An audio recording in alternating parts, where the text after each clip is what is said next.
తెలుగు భాషాభిమానులకు స్వాగతం. నేను మీ భాస్కరాచార్య చింతాడ. ఈరోజు మనం శతక పద్యాలు శీర్షికన మరికొన్ని వేమన పద్యాలను నేర్చుకుందాం. పిల్లలు చెప్పడానికి వీలుగా ముందుగా పదాలను విడదీసి చెప్తాను, తర్వాత పద్యాన్ని చదివి భావాన్ని వివరిస్తాను. పిల్లలు నేర్చుకుంటారని ఆశిస్తున్నాను. మొదటగా మేడి పండు చూడ మేలిమైయుండును,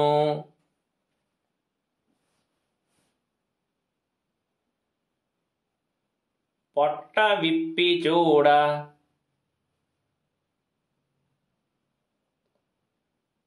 పురుగులుండు,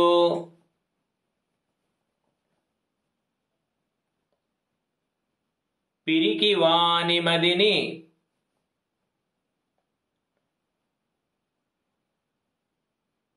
బింకమీలాగురా,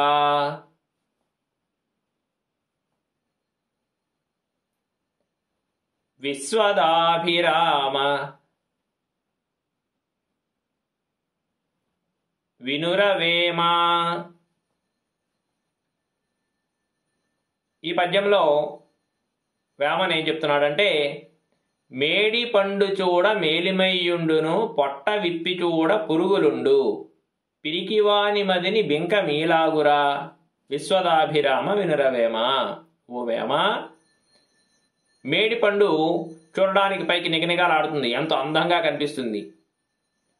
కానీ దాని పొట్టలో చూస్తే పురుగులు కనిపిస్తాయట. చిన్న చిన్న పురుగుల్లా దాని పొట్టలో కనిపిస్తూ ఉంటాయి. అలాగే పిరికివాడు పైకి గంభీరంగా మేడిపండులాగా ఎంతో నిగనిగలాడుతూ కనిపిస్తాడు, ఎంతో ధైర్యంగా కనిపిస్తాడు. కానీ వాడి హృదయం నిండా భయం, ఏ పనికి కూడా ముందుకి అడుగు వేయలేకుండా ఉంటాడు. వాడు పిరికివాడు.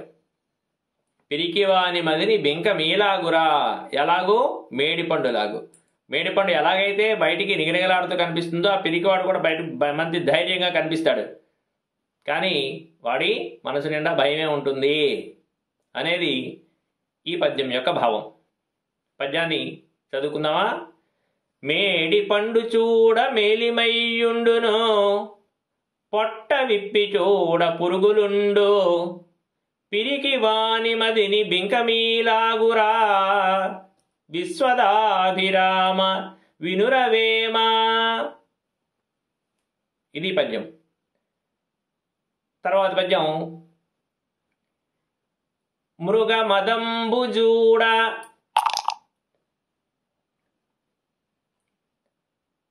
మీద నల్లగనుండు,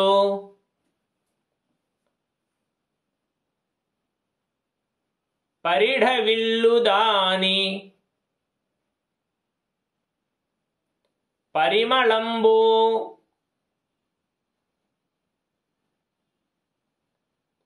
గురువులైన వారి గుణములీలాగురా,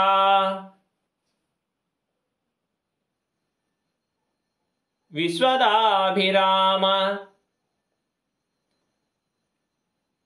వినురవేమ. ఈ పద్యంలో వేమన మనకేం చెప్తున్నాడంటే, మృగమదంబు చూడ. మృగమదము అనేది, మృగం అంటే కస్తూరి జింక అంటారు. ఇది దాని మదము అంటే దాని యొక్క శరీరం లోపల కొవ్వు పదార్థం లాంటిది ఉంటుందట. దానిని కస్తూరి అంటారు. అది చూడడానికి ఎలా ఉంటుందంటే, మీద నల్లగా నుండు, చూడడానికి అది నల్లగా ఉంటుంది.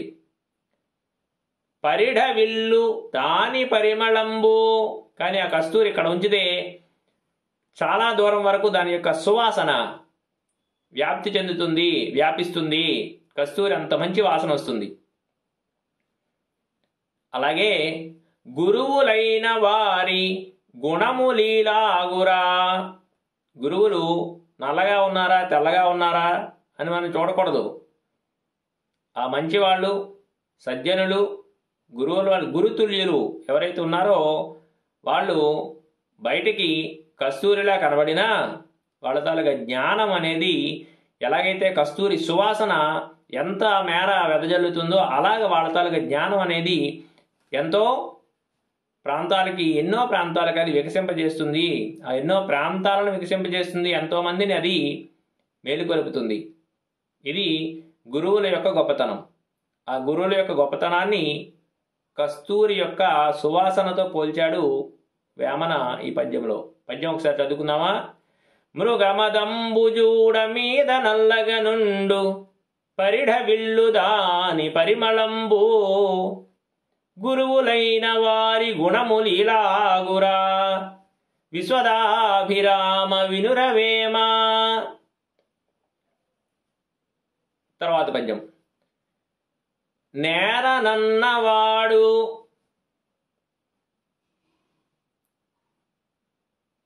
నెరజాణ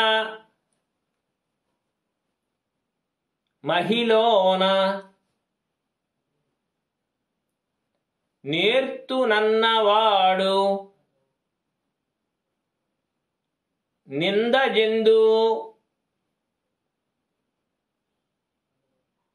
ఊరకున్నవాడే ఉత్తమ యోగిరా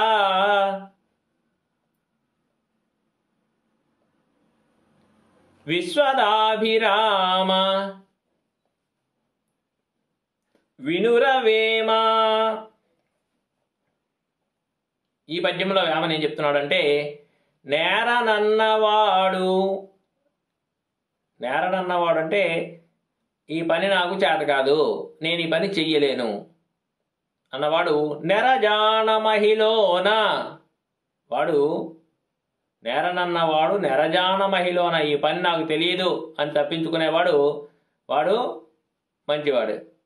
అలాగే నేర్తునన్నవాడు నిందజెందు, ఎవరైతే ఆ పనిని నేర్చుకుంటాను, ఆ పని చేస్తాను, చేయడానికి ప్రయత్నిస్తాను అంటాడో వాడు ఇదేంటా ఇంతవరకు నువ్వు నేర్చుకోలేదా, ఇదేనా నువ్వు నేర్చుకున్నది, ఇంకా ఇప్పుడు నేర్చుకుంటావా అని వాడిని నిందించడం మొదలు పెడతారు.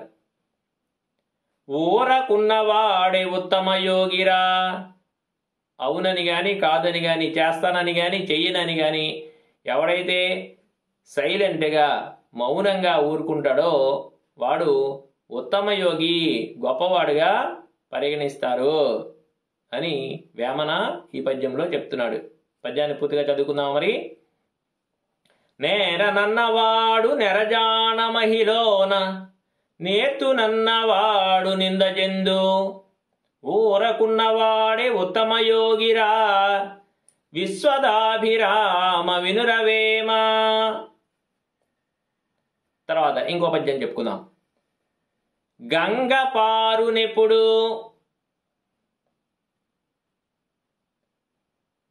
కదలని గతితోడ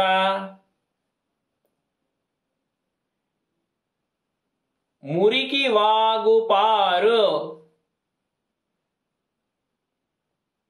మ్రోతతోడ పెద్ద పిన్నతనము పేర్మి ఈలాగురా విశ్వదాభిరామ వినురవేమ.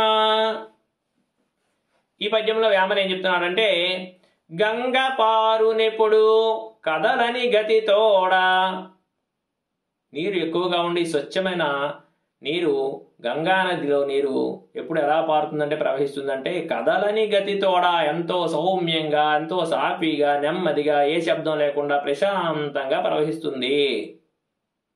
మురికి వాగు పారు మ్రోతతోడ, ఆ మురికి నీరు కలిగిన వాగు పెద్ద శబ్దం, ఎంతో దూరానికి ఆ శబ్దాన్ని జామని శబ్దం చేసుకుంటూ అది ప్రవహిస్తూ ఉంటుంది.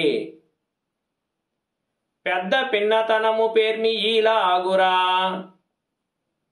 గొప్పవాడు నీచుడు వాళ్ళిద్దరి యొక్క స్వభావం ఎలా ఉంటుందో వేమన ఈ పద్యంలో మనకి ఆ గంగా నది మురికి వాగుతో పోలుస్తూ చెప్పాడు.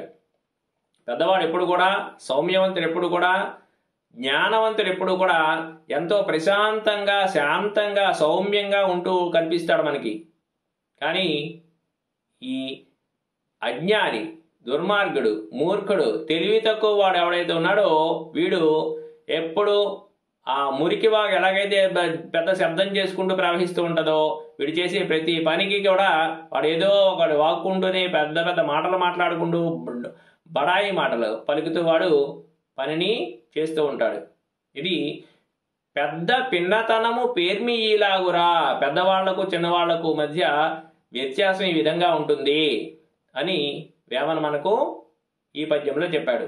పద్యం ఒకసారి చదువుకుందామా?